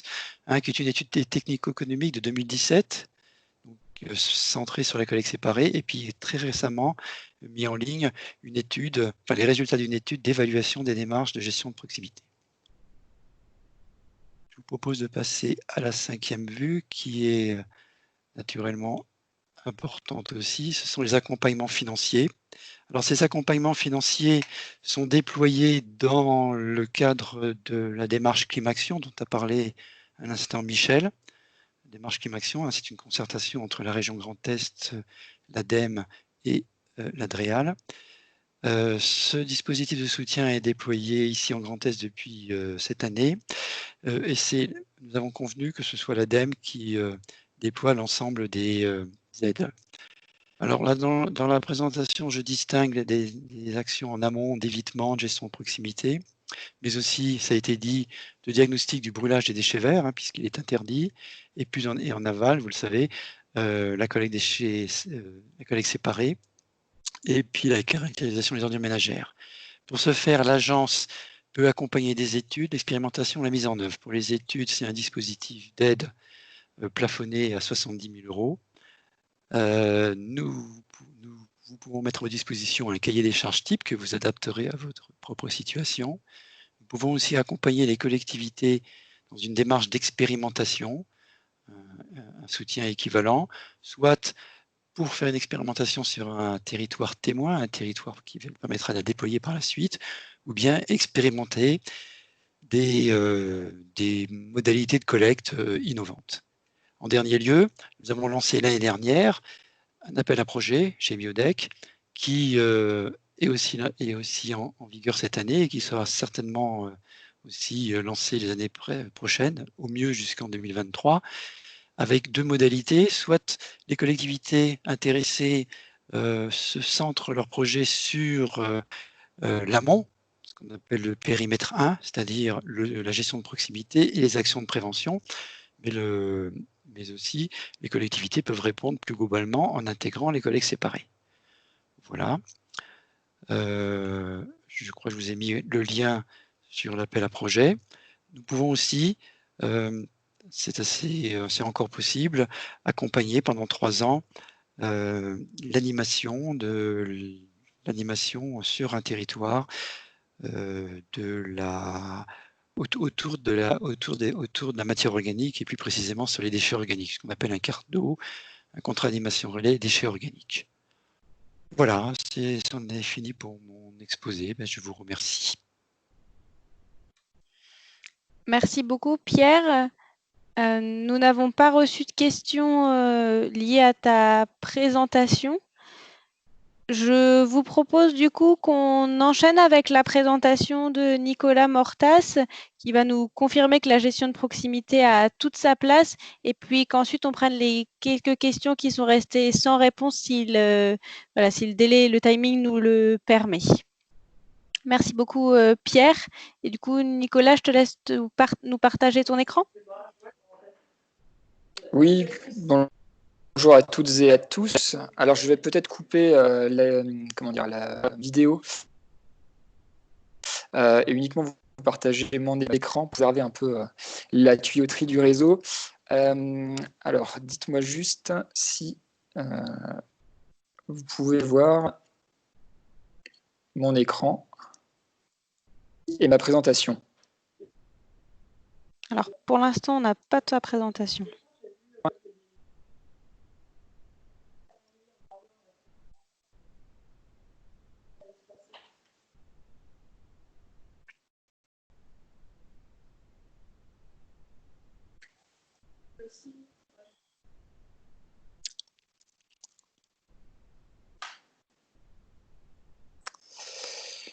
Du coup, Nicolas, dans l'interstice que tu arrives à nous partager ton écran, je relais une question à Pierre, donc posée par Camille Evrard du SICTOM Haguenau. Quel accompagnement pour les territoires qui ne possèdent pas d'exutoire, puisque c'est un prérequis de l'appel à projet?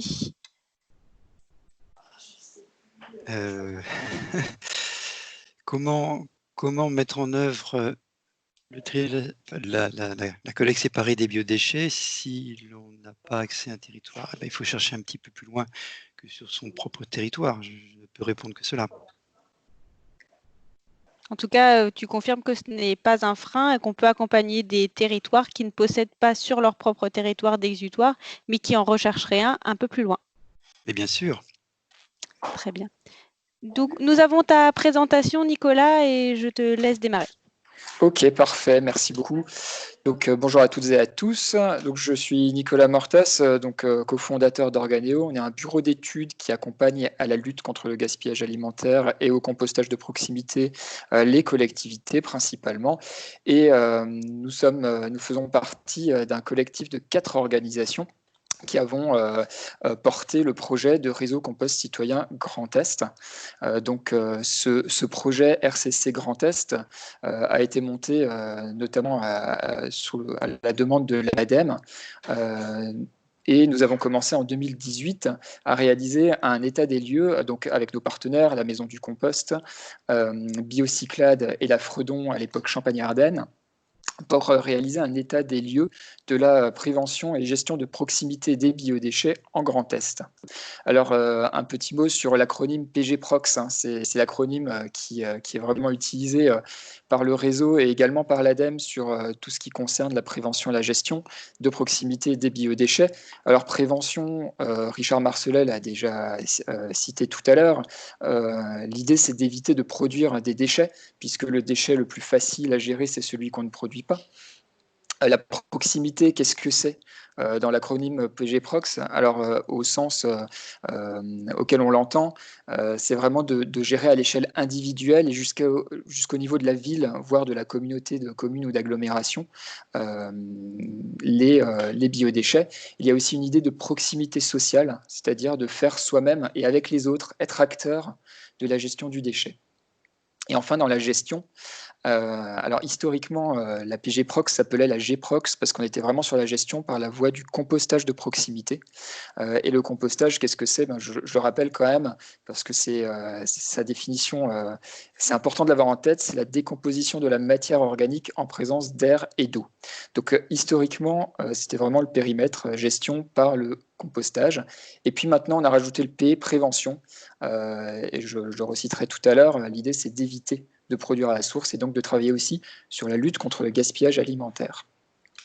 Donc l'état des lieux de 2018 a montré qu'on avait une situation assez diversifiée sur le territoire de Grand Est, avec des spécificités liées aux différentes ex-régions, un maillage assez dense, notamment sur des réseaux de jardinage au naturel en Alsace, et aussi une dynamique en faveur du compostage de proximité qui est assez ancienne, une dynamique un peu plus récente et assez structurée sous la houlette de l'ADEME en ex-région Lorraine, et puis des actions qui étaient beaucoup plus éparses et qui émergeaient seulement de manière assez récente en ex-Champagne-Ardenne. Donc vraiment des situations très diversifiées.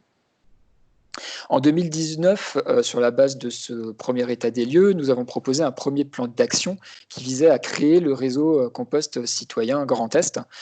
Et donc, c'est chose faite désormais, puisque depuis le 15 octobre 2019, suite à une journée Climaction qui avait eu lieu à Metz, donc organisée par l'ADEME et la région Grand Est, nous avons tenu notre assemblée générale constitutive.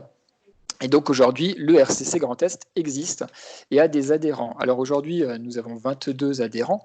Alors, quels sont nos différents types d'adhérents? Nous avons des associations ou des entreprises qui œuvrent dans le secteur de la prévention et de la gestion de proximité. Nous avons aussi des collectivités. Et c'est là que c'est intéressant parce qu'on a déjà aujourd'hui, sur les 10 collectivités adhérentes, près de 1,4 million d'habitants qui sont couverts par nos actions. Et nous avons également des individuels qui peuvent adhérer s'ils souhaitent participer à cette dynamique. Donc aujourd'hui, le RCC Grand Est porte un plan d'action sur la période 2020-2022. Alors je ne vais pas vous détailler vraiment tous les axes du plan d'action. L'axe 1, c'est surtout de l'animation pour déployer le RCC Grand Est. Ce qui peut intéresser les collectivités et les acteurs professionnels du biodéchet, ce sont vraiment les axes 2, 3 et 4. Donc l'axe 2 concerne surtout l'animation et la mise en réseau des acteurs. Nous organisons par exemple des journées techniques chaque année en ex-région autour d'une thématique. Cette année, on va certainement organiser ces journées techniques sur la thématique des déchets verts. Nous allons essayer de les organiser d'ici la fin de l'année 2020. Généralement, ça a lieu au printemps, mais voilà, crise Covid oblige, nous avons dû décaler ces rencontres. Nous avons également des journées thématiques à destination de certains publics. Nous allons essayer d'organiser la prochaine journée thématique à l'automne sur Épinal pour traiter de la thématique des bailleurs qui déploient des sites de compostage partagés en pied d'immeuble. Et à partir de 2021, nous allons essayer d'organiser également des voyages d'études pour voir comment ça peut se passer, la gestion de proximité, dans d'autres régions ou d'autres pays. Voilà, donc vraiment un axe de mise en réseau. L'axe 3 consiste à développer la professionnalisation des acteurs sur la PGProx. Alors, il faut savoir que l'ADEME et le réseau Compost Citoyen National a développé ces dernières années une charte métier sur la prévention-gestion de proximité, tout ce qui concerne les formations de référents de sites de compostage, de guides composteurs ou de maîtres composteurs. L'idée, c'est de faire connaître ce référentiel qui désormais est porté par le réseau Compost Citoyen au niveau national. Nous avons développé une offre de formation guide composteur qui est portée par différents acteurs chartés au niveau du territoire. Et de manière groupée, nous proposons une offre de formation maître composteur à partir du mois d'octobre 2020. Qui sera organisé sur Strasbourg et Metz, qui permet notamment aux agents des collectivités de monter en compétence sur la gestion de proximité par la voie du compostage. Voilà, c'est un cycle de formation qui a lieu sur 6 jours en présentiel et 2 jours à distance, et qui permet d'avoir un titre de maître composteur qui est d'ailleurs une formation certifiante. Et nous allons aussi avoir une offre de formation à l'animation de réseau, puisque la gestion de proximité, ça suppose de se reposer sur les compétences des habitants et des citoyens. Comment faire pour pouvoir les mobiliser et comment faire pour pouvoir animer ces réseaux de citoyens. Voilà, c'est vraiment toute l'idée de cette offre de formation qui sera très bientôt disponible. Et enfin, le dernier axe, c'est un centre de ressources, un observatoire. L'idée, c'est vraiment de regrouper toutes les infos relatives à la gestion de proximité en Grand Est, de répertorier les outils de communication élaborés par les collectivités, de mettre à disposition des publications qui sont prêtes à l'emploi. Il n'y a plus qu'à appliquer la charte graphique de chacune collectivité pour avoir un guide du compostage prêt à l'emploi, et aussi proposer des outils méthodologiques pour bien suivre les sites de compostage de proximité et notamment suivre les quantités de biodéchets qui peuvent être détournés par ces différents types de sites.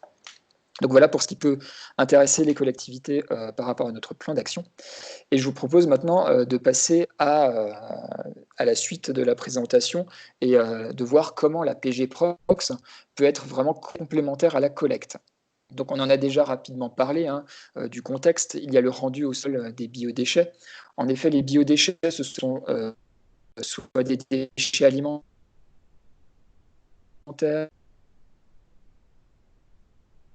soit des déchets d'espace vert. Qu'il s'agisse de l'un ou de l'autre, en fait, des déchets issus de produits vivants qui ont pu gagner des nourritures d'abord végétale, animal provient à un moment ou à un autre. Parce que l'idée, c'est de, une fois qu'on a consommé ces produits vivants, comment est-ce que les déchets qui ont été produits peuvent être rendus au sol pour retourner la matière organique. C'est vraiment important parce que la matière organique permet de maintenir la structure du sol et également ses propriétés, et notamment de libérer des éléments nutritifs et la fertilité du sol, maintenir la fertilité du sol sur le long terme pour permettre de produire à nouveau de la nourriture. Et le fait d'avoir également de la matière organique dans les sols, ça permet de stocker du carbone. Vous avez peut-être entendu parler de l'initiative 4 pour 1000 qui permet notamment de stocker, d'augmenter la part de matière organique présente dans nos sols progressivement de manière à pouvoir séquestrer du carbone plutôt que de le restituer à l'atmosphère. Donc voilà, il y a vraiment un enjeu de retour au sol pour garantir la structure et la fertilité au champ. Alors comment on garantit ce retour au sol? Alors, on en a déjà parlé également, hein. Michel Guilbault de la région vous l'a cité. Il y a le paquet économie circulaire de l'Union européenne, qui est la réglementation qui s'applique, qui est la plus récente sur le sujet, qui impose un tri à la source des biodéchets à horizon fin 2023, en vue justement du retour au sol. Il y a un autre élément de contexte, c'est le jardinage au naturel. Il y a interdiction de vendre ou de détenir des produits phytosanitaires pour les particuliers depuis le 1er janvier 2019. Or, pour pouvoir jardiner au naturel et puis éviter des attaques de ravageurs dans son jardin, il y a certaines techniques liées au compostage de proximité qui peuvent être mises en pratique pour respecter son jardin, respecter ses sols. On en revient toujours au sol. Hein. Le sol, c'est un milieu vivant qui est mal connu. Utiliser des produits de synthèse, parfois, ça a tendance à réduire la biodiversité du sol et puis du coup appauvrir son jardin. Et du coup, on a un petit peu de mal à se passer des engrais de synthèse, alors que ça peut être eux qui sont à l'origine des problèmes que l'on rencontre. Donc voilà, il y a aussi un enjeu lié à ce jardinage naturel. Et puis, troisième élément de contexte, on l'a déjà cité également, c'est le PRPGD du Grand Est. Donc les 3 points à retenir par rapport aux biodéchets.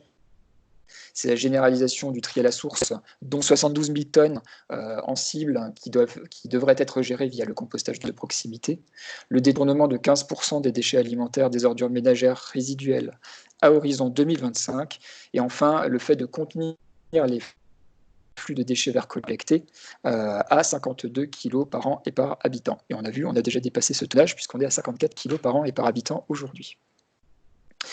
Alors, quand on parle de la généralisation du tri à la source, et notamment quand on est du côté des élus, le premier réflexe, c'est de se dire il faut collecter comme les autres flux de déchets, il faut qu'on collecte les biodéchets et qu'on les envoie vers des exutoires pour pouvoir les traiter. Alors, ce n'est pas forcément nécessaire, et c'est bien tout l'enjeu de la PG Prox.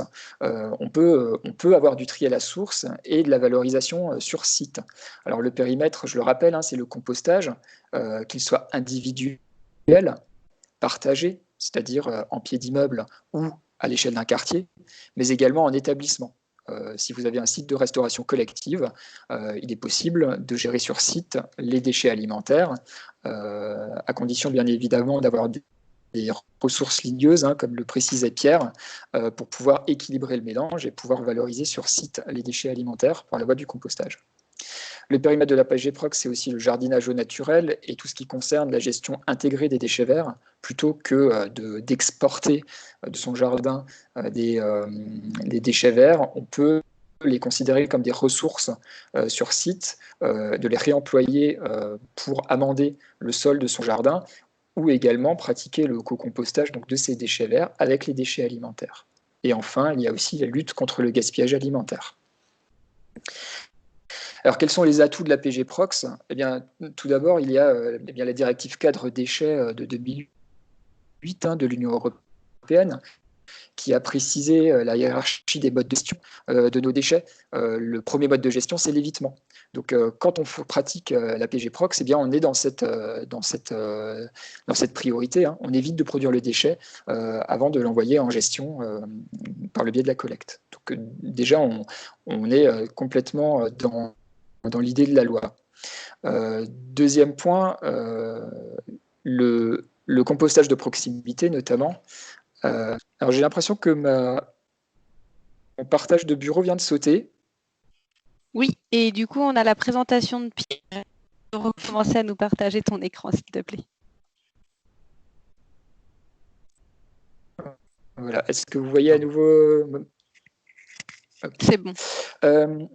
Ok, très bien. Donc oui, donc les PLPDMA, hein, donc les programmes locaux de prévention des déchets, qui sont obligatoires depuis suite au Grenelle 2 de l'environnement, hein, qui date de 2010, qui sont obligatoires depuis le 1er janvier 2012. Donc ça fait déjà pas mal de temps. On l'a vu, c'est pas du tout déployé pleinement aujourd'hui, mais de nombreuses collectivités avaient déjà commencé à faire des programmes locaux avant que ce soit obligatoire. Et généralement, dans ces programmes locaux, l'action phare, c'était le compostage de proximité. Pourquoi ? Parce qu'on l'a vu, un tiers de nos ordures ménagères résiduelles aujourd'hui sont encore constituées de déchets alimentaires ou de déchets fermentescibles qui peuvent être valorisés par la voie du compostage. Donc là, on est vraiment dans la suite de la logique qui a déjà été appliquée par pas mal de collectivités. Autre atout de la PG-Prox, notamment en zone rurale, on n'a pas forcément besoin de mettre en place des nouvelles poignées de collecte qui peuvent être coûteuses à mettre en œuvre. Effectivement, si on est sur un territoire très dispersé, et je pense par exemple en Grand Est, on a la communauté de communes du Saulnois, qui est une collectivité qui travaille beaucoup sur la gestion de proximité. Pourquoi ? Tout simplement parce que c'est un territoire qui est très vaste. Et si on commence à faire tourner des camions avec un haut-le-pied qui va être extrêmement long, on va avoir vraiment un coût de collecte qui va être très élevé. Donc en zone rurale, c'est peut-être la solution de faire de la gestion de proximité plutôt que de déployer une nouvelle tournée de collecte. Autre point aussi dans les atouts, c'est la maîtrise des flux de déchets verts et de déchets alimentaires. Alors dans quel contexte ? Pierre a parlé de la mise en place de la tarification incitative. Généralement, la mise en place de la tarification incitative a pour effet d'augmenter les flux en déchetterie. Si on veut maîtriser les flux de déchets verts, notamment en déchetterie, il peut être intéressant, dans le cadre de la TI, également d'axer la communication autour de la prévention et de déployer des solutions de gestion de proximité pour limiter ces flux.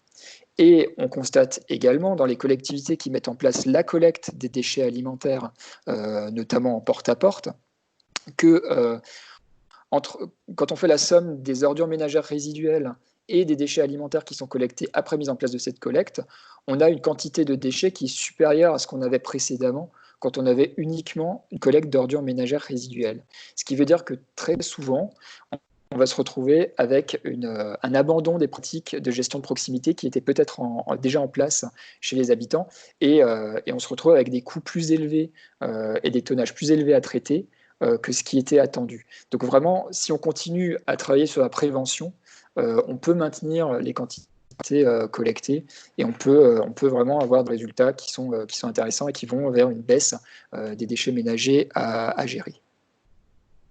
Et enfin, dernier point, la gestion de proximité, ça nécessite de l'accompagnement et ça peut être également la source de création d'emplois.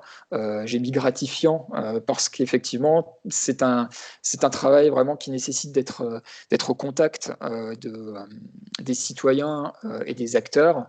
Et généralement, ce sont des projets qui sont très intéressants, qui accueillent un franc succès auprès des gens qui pratiquent. Donc c'est souvent agréable de travailler sur cette thématique.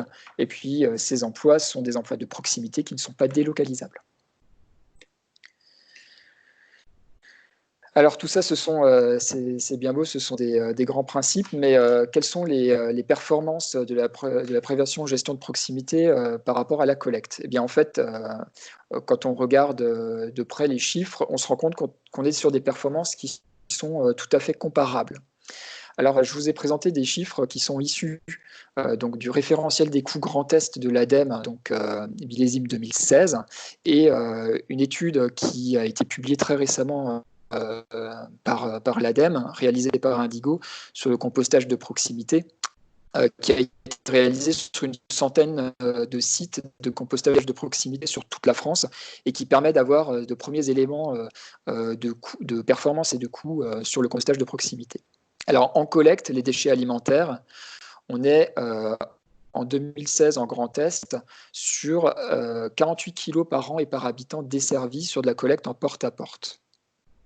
Sur le compostage de proximité, si on considère le périmètre compostage partagé, donc je le rappelle, c'est compostage en pied d'immeuble ou compostage de quartier, on est sur 143 kg par foyer participant qui sont valorisés chaque année, et cela représente à peu près 43 kg par foyer desservi. Donc on est sur des ordres de grandeur tout à fait comparables. Je permets de t'interrompre un instant, Nicolas. Oui, je t'en Pour la prie. collecte séparée, on est sur un habitant desservi. Alors que là, sur le compostage de qualité, on est par foyer desservi, ce qui fait un ratio moyen de 2,2, étant donné qu'un foyer est composé de 2 habitants. D'accord, merci pour cette précision. Mais on voit que si on encourage les foyers à participer, on peut se retrouver à des quantités quand même largement supérieures à 50 kg par habitant et par an. Donc vraiment, il y a un enjeu sur la proximité de faire venir les habitants vers ces solutions. Par rapport au coût, donc la collecte des biodéchets en Grand Est sur le référentiel ADEME 2016, donc de mémoire, on est sur moins d'une dizaine de collectivités qui avaient déployé un service de collecte. On est sur 408 € par tonne de biodéchets.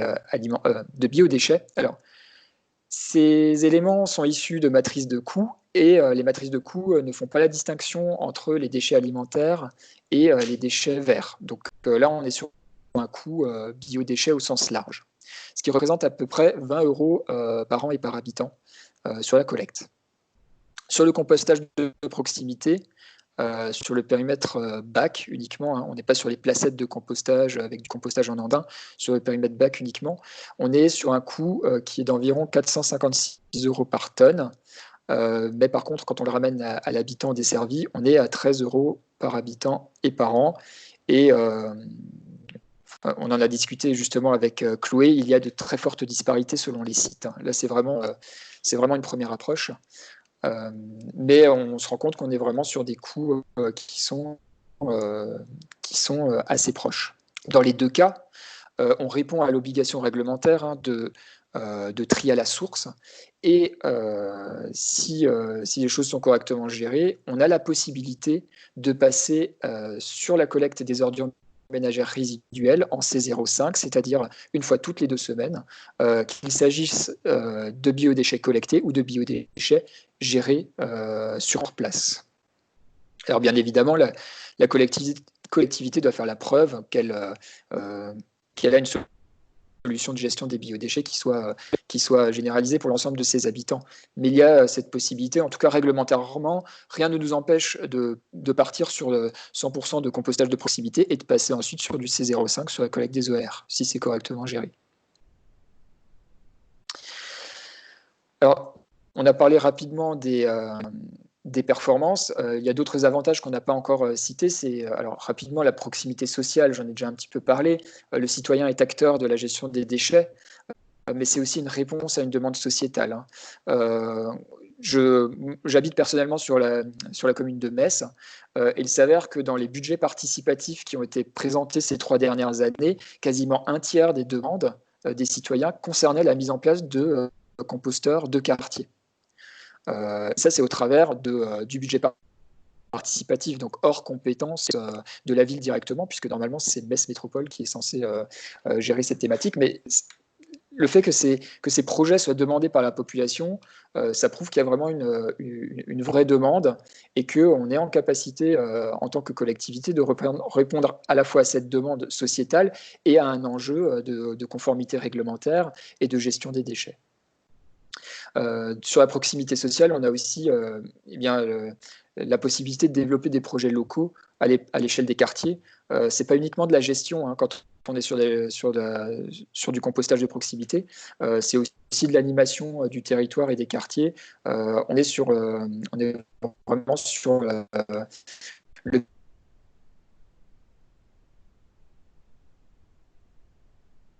du lien intergène rencontré, ils vont gérer ensemble. Un autre avantage, c'est la résilience des services en cas de crise sanitaire.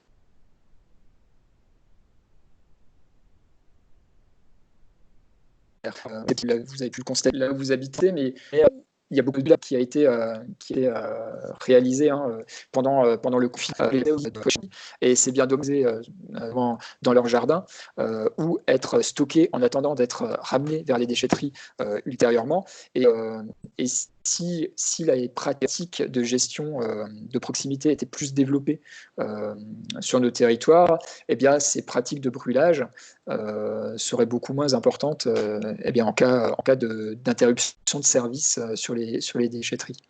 Alors le brûlage, pourquoi c'est interdit, on l'a évoqué très rapidement, c'est brûler 50 kg de déchets verts à l'air libre, c'est équivalent à parcourir entre 6 à 13 000 km en voiture, selon le modèle de sa voiture. Donc on a vraiment des émissions de particules fines qui peuvent être très importantes et c'est nocif pour l'environnement et pour la santé. Donc vraiment, c'est une pratique qui doit être abandonnée, même si aujourd'hui elle est interdite, elle est encore couramment pratiquée. Quand on met en place de la gestion de proximité par la voie du compostage, on est au contact des habitants, du citoyen, de l'usager du déchet.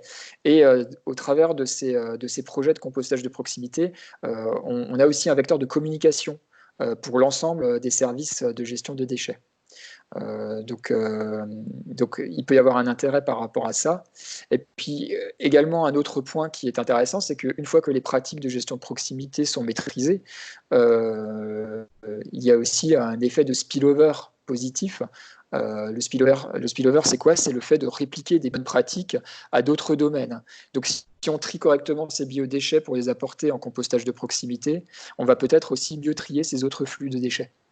Et donc, on va avoir finalement un service global de gestion des déchets qui sera plus performant grâce au concours des habitants. Puis enfin, les deux derniers points, on a vraiment un retour au sol local des biodéchets qui est garanti par la gestion de proximité. On contribue à la préservation du sol, à sa teneur en matière organique. À ce sujet, on a aussi la possibilité, depuis l'arrêté du 9 avril 2018, de céder du compost produit en gestion de proximité à des tiers, si ceux-ci sont localisés à proximité, et on peut même utiliser du compost issu de composteurs de proximité sur des cultures à vocation alimentaire, avec certaines restrictions sur le maraîchage. On peut utiliser du compost issu de composteurs de proximité uniquement sur la production de légumes racines. Mais il est tout à fait possible d'avoir une utilisation pour la production alimentaire du compost de proximité. Puis enfin, d'avoir du compost en ville, ça permet aussi de contribuer au verdissement des villes et de lutter contre les îlots de chaleur. Donc voilà, on est vraiment sur un périmètre qui permet de toucher et d'étendre à plein d'actions. Et c'est vraiment intéressant de continuer à travailler sur la prévention en parallèle de la mise en place de collectes pour de nombreuses raisons que je vous ai citées. Voilà, j'en ai fini de ma présentation et puis je repasse la main à Chloé si vous avez des questions. Donc, plusieurs questions. Donc, première question, s'il y a des études faites sur les potentiels risques sanitaires et environnementaux et de proximité avec la gestion centralisée. Alors, j'ai pas tout très bien entendu parce que c'est un petit peu coupé, mais par rapport aux risques sanitaires, alors tout d'abord, la raison d'être du réseau Compost Citoyen, et notamment Grand Est, et de favoriser les bonnes pratiques, c'est justement de limiter les risques sanitaires. C'est que les usagers aient vraiment la connaissance des bonnes pratiques, du compostage des déchets alimentaires en complément du compostage de déchets ligneux, ce qui permet d'avoir un bon équilibre de proximité, ce qui garantit une montée en température, notamment du compost, et qui dit montée en température, dit processus d'hygiénisation du compost. Donc on considère que le compostage de proximité est en capacité d'avoir une hygiénisation des sous-produits animaux de catégorie 3 au même titre que du compostage centralisé sur plateforme industrielle. On peut aussi parler notamment de dégagement de gaz à effet de serre tel que le méthane, hein. Il faut savoir que le compostage de proximité dégage très très peu de méthane, même lorsque les pratiques ne sont pas forcément optimales. Donc comme on est sur des échelles plus petites qu'en andin industriel, on a aussi une limitation de ces risques par rapport à la production de méthane et de composés soufrés. C'est pour qu'on a finalisé une étude sur les impacts sanitaires et environnementaux sur les points d'apport volontaire de biodéchets, donc qui certes diffèrent de la gestion de proximité, mais sur lequel vous pourrez avoir quelques éléments d'ailleurs qui ne tiennent pas compte du contexte sanitaire. Nous n'avons pas la partie virologie. Du coup, deuxième question, Nicolas. Donc, quelle est l'utilisation finale du compost produit dans les filières de proximité? Y a-t-il des plans d'utilisation régionaux?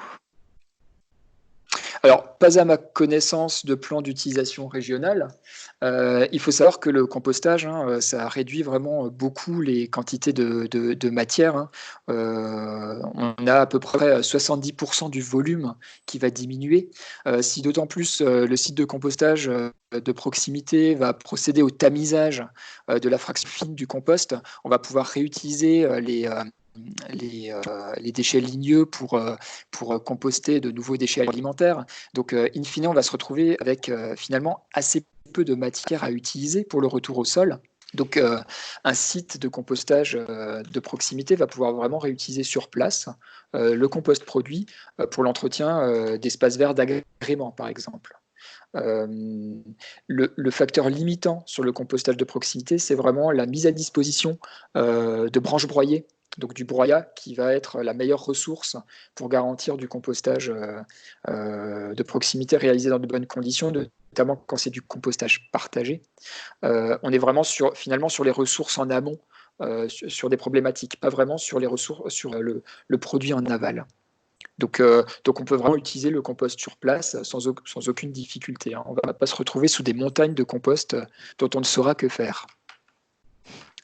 Merci pour cette réponse. Et puis du coup, comme il nous reste un petit peu de temps, je propose une question, une question globale, qu'une personne posait la question quid des erreurs de tri potentielles, et que je vais mettre en parallèle avec une autre question qui est: ne faudrait-il pas normer les composts issus d'installations de proximité pour assurer une obligation de résultat en complément de l'obligation de moyens et aligner ainsi les règles avec celles du compostage industriel? Alors, il faut savoir que le compostage partagé, notamment à l'échelle des quartiers, très souvent, il est supervisé, hein. Il y a quelques collectivités qui donnent un accès direct à leurs aires de compostage, mais en Grand Est, très souvent, on va se retrouver avec des aires de compostage qui sont gérées par des bénévoles et qui vont encadrer les règles d'apport. Donc, on va se retrouver sur des aires de tri qui vont être plutôt limitées. Par rapport au fait de normaliser, donc je citais l'arrêté du 9 avril 2018 hein, qui permet la cession à des tiers, bien évidemment, quand on est sur du compostage, que ce soit de proximité ou industriel. Si on est sur de la cession à des tiers, il faut garantir la qualité du compost. Et effectivement, il faut répondre aux normes NFU 44051 et réaliser donc des analyses sur le compost. Mais ces questions hein, de qualité du compost obtenu et d'innocuité du compost obtenu, c'est vraiment un sujet qui revient très très souvent par les usagers, dans la bouche des usagers des composteurs partagés. Donc il y a une vraie dynamique en ce sens, et je pense que progressivement, on va avoir une connaissance de plus en plus approfondie sur ce sujet, sur la qualité des composts obtenus par compostage de proximité. Super, merci beaucoup. Il nous reste 2-3 minutes. Du coup, je vous propose de prendre une ou deux questions globales. Du coup, question à Pierre-Robert Bouédec. Donc, la région et l'ADEME prévoient-elles la mise en place d'aides au financement d'hygiénisation sur des installations de traitement de biodéchets?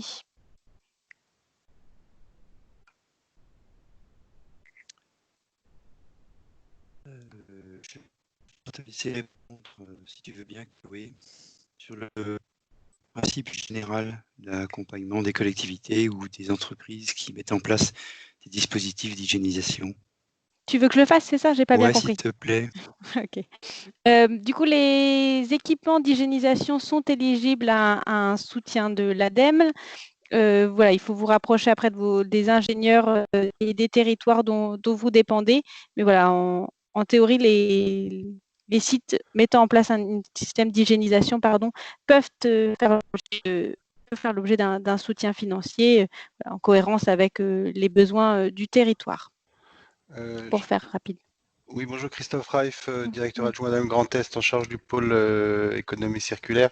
Donc je souscris à ce qui vient d'être dit. C'est en plus des opérations qui sont considérées comme toute la gestion biologique et plus globalement aussi la tarification additive comme prioritaire. Donc il y a deux moyens pour se faire accompagner sur un hygiéniseur. Soit c'est dans le cadre d'une unité de méthanisation et il faut répondre dans le cadre de l'appel à projet méthanisation, l'hygiéniseur sera pris en compte dans le cadre du projet global.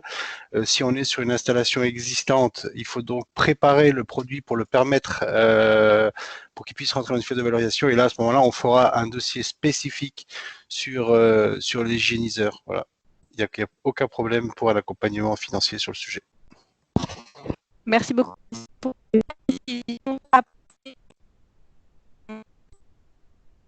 De conclure et de laisser la parole à Jérôme Béton pour le mot de la fin. Merci Chloé. Je ne mets pas ma caméra parce que j'espère que vous m'entendez bien. C'est parfois haché de mon côté. Donc, du coup, je suis ravi de clôturer ce premier webinaire qui a apporté un certain nombre d'éclairages sur les orientations relatives à l'obligation de valoriser les biodéchets alimentaires et déchets verts. Aujourd'hui, il s'agissait donc des orientations, des chiffres, des retours d'expérience, de terrain. 3 points me semblent assez importants. D'abord, notre société doit évoluer. Elle doit évoluer et être plus sobre en ressources, émettre moins de gaz à effet de serre, produire moins de déchets et aller vers plus de valorisation à la fois matière et énergétique. Cette démarche-là de valorisation des déchets alimentaires et déchets verts rentre tout à fait dans ce cadre-là. L'ADEME, elle accompagne depuis très longtemps les collectivités en matière de gestion globale des déchets en maximisant toujours la prévention, la valorisation. Et aujourd'hui, je crois qu'on s'attaque à un des derniers maillons qui doit être mis en place avec donc dans nos priorités la valorisation des biodéchets alimentaires, déchets verts, et puis il y a aussi la tarification incitative qui peut avoir un effet levier sur ce sujet-là, comme l'a présenté Pierre tout à l'heure. D'ici 2023, le troisième point que je retiens, c'est que